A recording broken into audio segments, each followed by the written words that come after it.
welcome to episode 2 of I Love That Ad, the podcast we're starting to, where we can basically have a platform to discuss ads that we love, ads that we come across that we want to chat about. As Shane said in episode 1, one of the things that we missed from the year that was 2020 is actually just meeting people and chatting about ads, chatting about the stuff that we love. We love advertising, so and what we love more than advertising is actually talking about advertising, especially good advertising. So this podcast is essentially a quick platform to just share ads that we love, have a bit of a chat about them, get your thoughts on them, as well as have the odd special guest on in a couple of weeks' time as well to get other points of view. So today, like with all shows, we'll have one ad from Shane and one ad from me that we came across. And today we're going to talk about car ads. Car ads are one of the things no one in the world can seem to get away from. They're all over the place. So we found two that kind of stood out a little bit more than the rest, or that we'd love to chat about. And I think it's important in the context of one of the reasons we wanted to look at car ads is the obviously given the year that was in it, there was a 25% drop of car sales in Ireland from 2019 to 2020.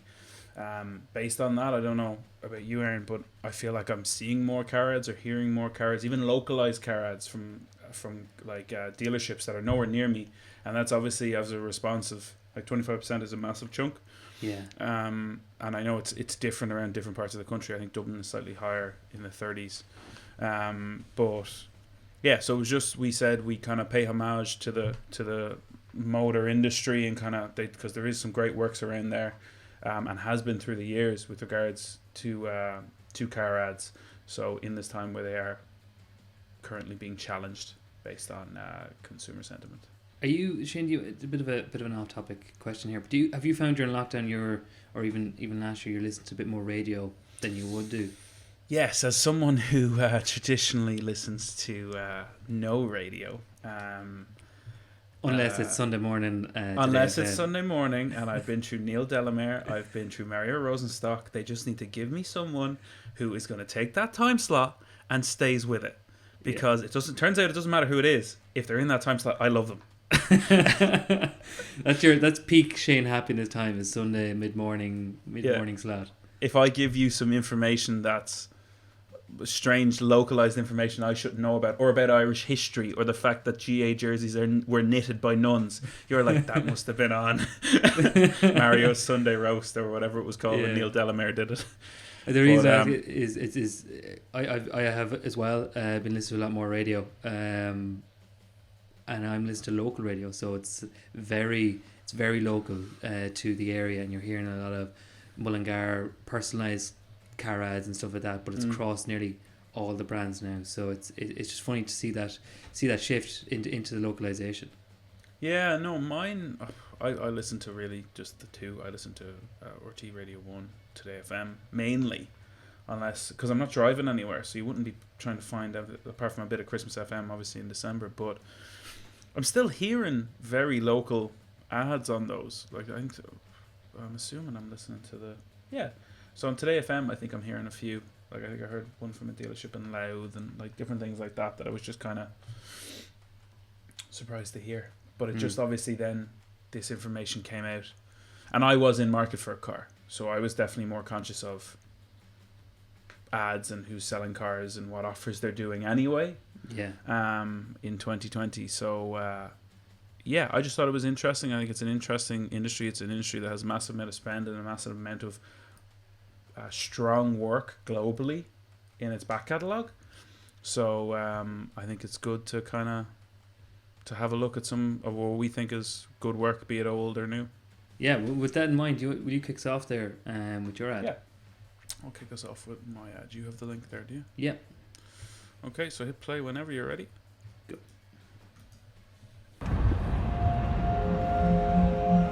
You can do a lot with a little. Like picking up an award-winning Dacia with zero deposit, 6.9% APR representative, and the first 3 months on us. Which just goes to show, you don't need a Hollywood budget to back. Dacia. us. Yeah, so that's the Dacia Duster ad. I assume a lot of people will have seen it on their screens this year. I think it was only shot in the summer. It's Publicis Polk in London. I hope I'm pronouncing that right. And it's If someone from Publicis listen, then you can let us know how you actually pronounce your name. Yeah, please. But yeah, I just love it. I just every time I saw it, like I remember the first time I watched it, I paused it, I rewound it, I played it again, and I started looking at each of the individual elements because it completely threw me. I mean, when this car initially comes up on screen, I'm like, that's a weird shot. But then I'm just like, oh, maybe it's meant to be raining or something, and you go about your time not paying attention, and then it's the zoom, it's the reveal. I absolutely love, and I love all the individual elements of it. I love the fact that it was done in 2020 during lockdown. I love the fact that it is a nod to kind of what you can do for a car ad, which traditionally would be massive productions in Croatia, or you'd have drones, you'd have cranes, you'd have like everything. You'd be lighting them on a beach at sunset. You'd be, you know what I mean? It'd be an absolute pain in the arse. But to just literally get a Dacia Duster toy made, I assume they got that made because I doubt there is many calls for Dacia Dusters like Hot Wheels. So I just love all the individual elements, and like when you go through it and you see the detail of like the two laptops, and it's just, I just love it. Even the audio, Did you see that on TV? I saw that on TV. I didn't see that over the period at all now. Really? Yeah, no, I didn't see it once. But it's a brilliant ad. It's one of those ads where you'll find something different every time you watch it. Like my eyes were darting over the screen to see the different elements, and I definitely missed probably half of them for what was included. So yeah, that's one that is a nicely different way of doing a car ad. That's not those, as you said, slick drone or helicopter shots going around a mountain roadside or across a bridge or something like that. It's pretty stand out there. And I think as you've noticed probably is you probably recognise the voice, do you? Yeah, Chris Finch from The Office. Yeah. Actually, my favourite part of the ad is when they cut him off at the very end. They just hung up on him. I thought that was just, there's no need for it, there's no reason for it, but it's just hilarious that they did it. I love that. And his phone, on the phone, it said voiceover guy or something like voiceover. I thought that's brilliant. Dacia, they had an ad. Voiceover. I think it might have been a few years ago, that it was a bit of an annoying ad in the sense that it was an earworm, where once it got into your head, you couldn't get it out. And I knew it was working when my niece, who was probably 8 at the time, saw a Dacia on the road and started singing the song. Then asked her dad, "Why don't we have a Dacia?" What's the song? Now you're going to ruin my day if it's an earwig book. What is it? It's Another One Drives a Duster. Do. Oh yes, so I do. So it's a scene of a load of people seeing a Duster going by, and they go, "Another one drives a Duster," and so it's just a load of different scenes like that, and obviously set to the Queen tune. But yeah, if an 8-year-old girl can start singing that off, then you know you've done something. Because at the end of the day, ads, they can be beautiful or the pieces of art and all that, but bottom line is they have to sell some stuff. So if you're landing like that, then you're I'd imagine they were on a right track in terms of effectiveness. Oh, for sure. Yeah, for sure. And especially I think this is the type of work that it just cuts through what car industry can kind of be known, as we said, can be known for doing, is driving it on a nice road in Croatia or in South Africa.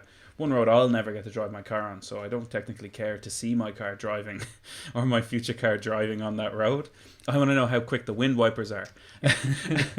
Like, does it make the beeping noise when they reverse? Exactly. Is there a camera on it? But it's just more something like this. I just thought it was nice that when it came up on television that it just cut through. It just caught my attention. Showed it to my wife. She was like, "Oh, that's actually really cool." And for her to normally just ignore anything I talk about production when we're watching TV because it just ruins stuff for her, she was happy for me to rewatch it. Now, I'm just going to put a disclaimer in here that if any car brands do want to shoot an ad in Croatia or South Africa, we will of course undertake those productions, but just getting that out there just in case. Our goal is the Antarctic, Aaron. Yeah, exactly. Okay, so we might move on to my ad then. Mm-hmm.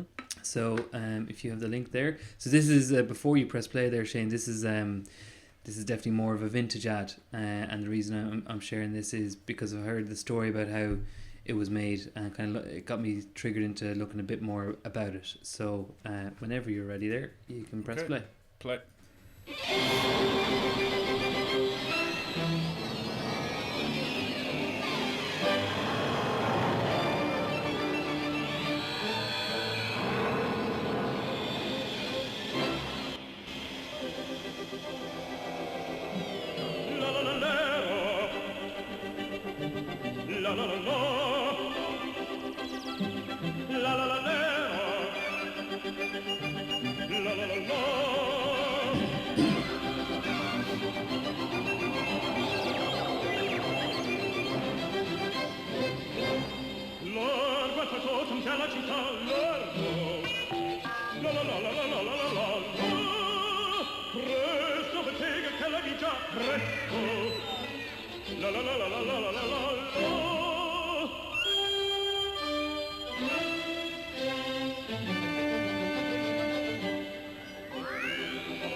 Hand built by robots. That's a nice piece of.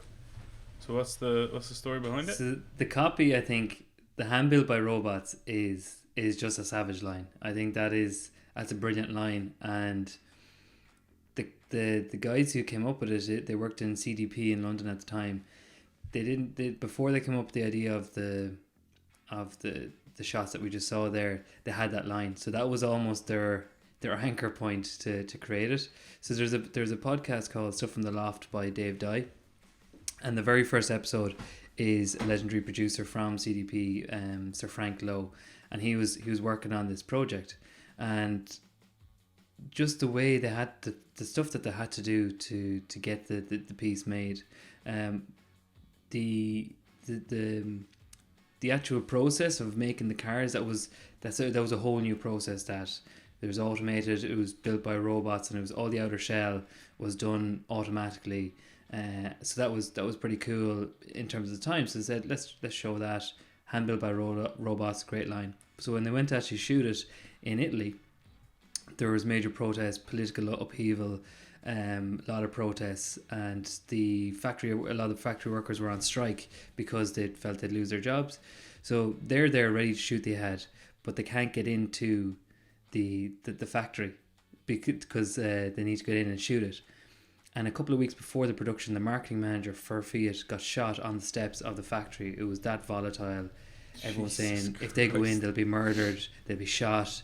They were thinking about going in on a helicopter. It was literally crazy kind of stuff. But they eventually got smuggled in the middle of the night. They shot the ad while they're in there. Protests were still outside.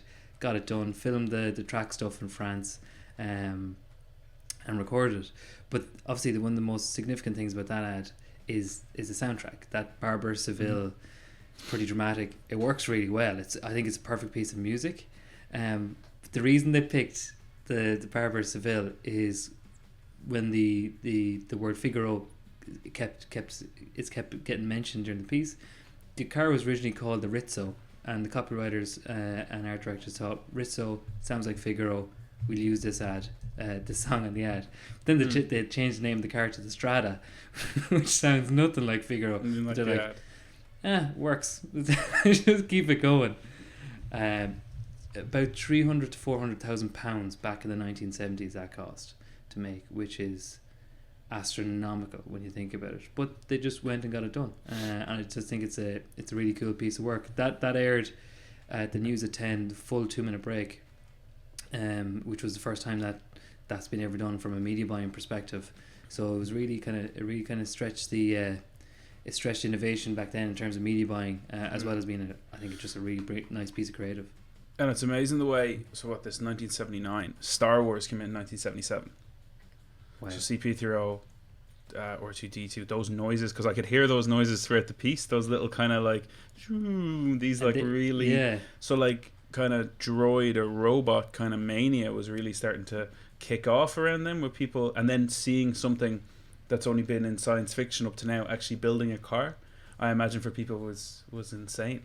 Yeah, and they were added in, I think, by the person who did the droid noises for C-3PO and all that. So that's why they're very similar to that. So maybe I need to be might need to be corrected, but I'm pretty sure it's the same artist who put those in, who made those Star Wars noises. Because I guess, yeah, it's like people are like so hand built by robots now. I think that movie was such a massive success. Like robots became like there was other things obviously, Battlestar Galactica, etc. But it was like hand built by robots, and it's like, oh, I love robots. They're in Star Wars. They're in, you know what I mean? It resonates. So these massive robotic characters, and then this came out 2 years later. So it's lovely. It's just it's a lovely piece of work. And it's very simple. Like it's funny then. Like it's crazy for me now to think that this caused. I assume the protests were based on lads being put out of work.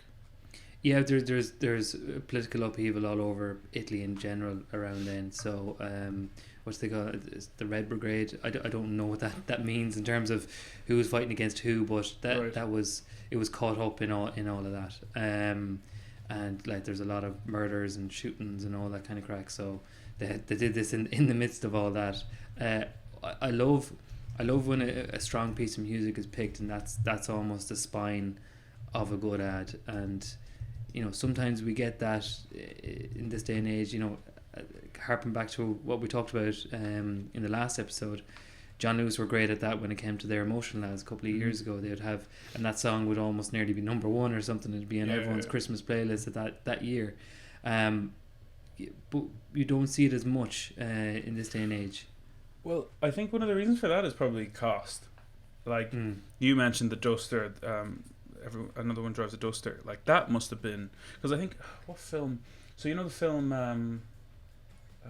What is it called? Oh, I can't remember it. You know Ben Affleck, Matthew McConaughey. All right. You know that one. Dazed and Confused. So I think there's someone involved in making Dazed and Confused as there is the movie School of Rock. Right. So Dazed and Confused was made in, let's say 80s somewhere, right? Oh no, 1993, but it's set in the 80s. So they have loads of great music, and the kids in the movie, I remember, are like being nostalgic for the 70s and the music that came out of the 70s and being like, this is amazing, etc. It is set in the 80s, isn't it? Yeah, it's the start. I'm pretty sure it's set in the start of the 80s because they're talking about how the 80s. They're talking about how the 80s sucks because it's only gone into it, right? But the overall budget for that film is like $7 million. But he made it's based in 1976. Apologies, not the 80s. And they're actually talking about how the 80s are shit, or how the 70s were crap. And everyone's kind of like, the 70s is amazing when it comes to music. But anyway, in that movie, they have like Zeppelin, they have like Pink Floyd, they have all this amazing music. And I remember watching an interview with, I think is it the same director of School of Rock, and he talks about the price of buying a song in 1993 versus trying to get music for School of Rock. And I think for the School of Rock, I might be wrong on this, but Jack Black had to get all the kids and make a video asking Led Zeppelin if they could use their song, and I think it cost something like, and that's just for that, or was it? Yeah, because they famously won't let their songs be used anymore, and it's something like the entire for that one song. Or what was the song? Was it the Immigrant Song? For that one song, the price of that one song was the whole music budget for Dazed and Confused. Wow. And like School of Rock is full of like Smoke on the Water, like all these old songs, but it's the price of the music. So like if you imagine making that in the 70s, you could buy a piece of music from an artist for relatively, well, like big budgets back then, but like relatively cheap in the grand scheme of things, because it was a new avenue of of revenue for an artist at that stage. They were like, oh yeah, but now it's. Well, didn't Danny Boyle? He directed Yesterday, which is all about your man who the whole world forgets about the Beatles, but he remembers all the songs. And on Graham, I think it was on Graham Norton, where he said the Beatles, the rights to the Beatles songs, I think it was 40 something songs they used in the end, and it was the second most expensive thing he's ever had as a line item on a production budget, after Leonardo DiCaprio's fee. So like it just shows that it's just that's where in terms of archives for musicians, that's where obviously they're making a lot of cash from.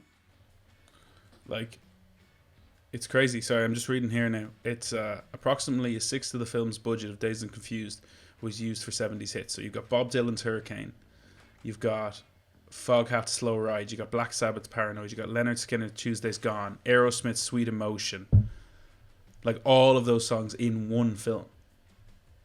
And but that really, like that film Dazed and Confused, without those music, you don't set the scene that it's the 70s. You know what I mean? Music, as you rightly say, music sets the scene massively when you're trying to bring an audience to a state or a state of consciousness. If you're trying to transport someone, like if you imagine like in most time traveling movies, if you're like, oh, we're in the 50s now, oh yeah, listen to the radio, and it's like the type of music on the radio sets the environment for you. Even that song there, the Barber of Seville, it's it's classical, it's showing Italian class, design, it's all high quality. It's also great to listen to it because it reminds me of Mrs. Doubtfire's opening scene where Robin Williams going Figaro, and all that comes with that. But yeah, that whole Fiat classy design almost makes it desirable, and that kind of classical music and opera goes hand in glove with that. And it's also, opera is being in sync. It's loads of people being perfectly in sync to make this perfect piece of music. So what they're more showing is as well, these robots have been designed perfectly in sync to make this perfect car. You know what I mean? It's that kind of... I'd love if someone who's actually involved in that production was listening to this going, no, we just like the song. Yeah. Stop overthinking it. What was it? Is not fair use. What's it called? It's in common... when it's over 100 years old or something like that. Something goes out of. Yeah. Like all the Sherlock. Isn't that the crack with Sherlock? That's why everyone and their mother makes a Sherlock adaptation. Yeah, you don't have to pay for it. It doesn't have it. You don't have to pay license anymore. It's in. I can't think of your common license or something. Public like that. domain. Public domain. That's it. Yeah. Great. Okay. That was brilliant. cool. Well, I think we'll leave it there for episode 2. If anyone has any comments on any of the ads that we shared, or there's ones you want to share with us, DM us on social. Happy to chat, and we look forward to chatting to you in episode 3. Bye.